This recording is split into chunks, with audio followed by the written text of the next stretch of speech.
नमस्कार, आइए आज की टॉप 10 खबरों पर एक नजर डालते हैं। पश्चिम बंगाल चुनाव के एग्जिट पोल्स में बीजेपी और टीएमसी के बीच कड़ी टक्कर दिखने के बाद मुख्यमंत्री का पहला रिएक्शन सामने आया है। उन्होंने कहा है कि हम बंगाल की 294 विधानसभा सीटों में से 226 से ज्यादा सीटें जीतकर फिर से सत्ता में लौटेंगे। देश में पिछले 24 घंटे के अंदर अलग अलग जगहों पर मौसम का अलग अलग मिजाज देखने को मिला। पंजाब, हरियाणा, चंडीगढ़, दिल्ली, मध्य प्रदेश, राजस्थान और गुजरात में कई जगह पारा 40 से 46 डिग्री के बीच रहा। हालांकि आंधी और बारिश ने भारी तबाही भी मचाई। उत्तर प्रदेश में आंधी बारिश से 13 लोगों की मौत की खबर भी आई। वहीं बिहार में भी 5 लोगों की मौत हुई है। ईरान के सुप्रीम लीडर मुस्तफा खामनेई ने एक बयान जारी कर कहा है कि उनका देश अपनी परमाणु और मिसाइल क्षमता से किसी भी हाल में पीछे नहीं हटेगा। उनका ये लिखित बयान ईरान के सरकारी टीवी पर पढ़कर सुनाया गया। खामनेई ने कहा कि ईरान अपनी परमाणु और मिसाइल ताकत को देश की संपत्ति मानता है और हर हाल में उसकी रक्षा करेगा।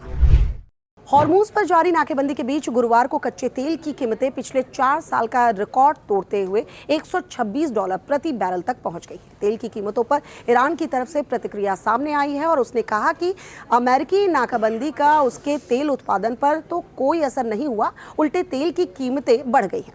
ईरान ने कहा कि तेल की कीमतें $140 प्रति बैरल तक जाएंगी। अमेरिकी राष्ट्रपति डोनाल्ड ट्रंप ने बताया कि रूस के राष्ट्रपति व्लादिमीर पुतिन से उनकी यूक्रेन और ईरान युद्ध को लेकर चर्चा हुई है। उन्होंने कहा कि राष्ट्रपति पुतिन ईरान में युद्ध खत्म कराने के प्रयासों में मदद करना चाहते हैं। ट्रंप ने कहा कि हमने यूक्रेन युद्ध के बारे में ज्यादा बात की, लेकिन वो मदद करना चाहते हैं। लेकिन मैंने कहा कि मेरी मदद करने से पहले मैं आपकी जंग खत्म करना चाहता हूँ। सुप्रीम कोर्ट ने गुरुवार को कहा कि किसी नाबालिग लड़की को प्रेगनेंसी जारी रखने के लिए मजबूर नहीं किया जा सकता। साथ ही कोर्ट ने केंद्र सरकार से बलात्कार पीड़िताओं को 20 हफ्ते से अधिक अवधि के बाद भी अनचाहे गर्भ को समाप्त करने की अनुमति देने के लिए कानून में संशोधन करने के लिए भी कहा। रक्षा अनुसंधान और विकास संगठन डीआरडीओ के chairman doctor Sameer V Kamat ने कहा है कि अग्नि 6 बैलिस्टिक मिसाइल का विकास पूरी तरह से सरकार के फैसले पर निर्भर करता है। उन्होंने कहा कि ये सरकार का निर्णय है। जब भी सरकार हमें हरी झंडी देगी, हम तैयार हैं।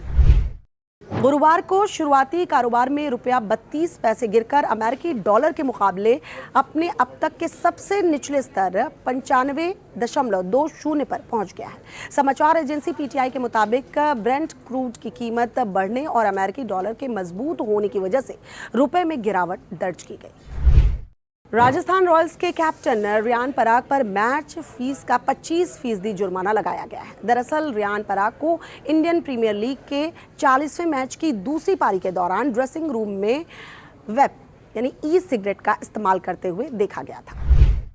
आईपीएल में आज गुजरात टाइटंस और रॉयल चैलेंजर्स बेंगलुरु की टीम आमने सामने है। मुकाबला नरेंद्र मोदी स्टेडियम में खेला जा रहा है। दोनों टीम इस सीजन में दूसरी बार भिड़ेंगी। पिछले मुकाबले में बेंगलुरु ने गुजरात को 5 विकेट से हराया। तो ये थी आज की 10 बड़ी खबरें। धन्यवाद।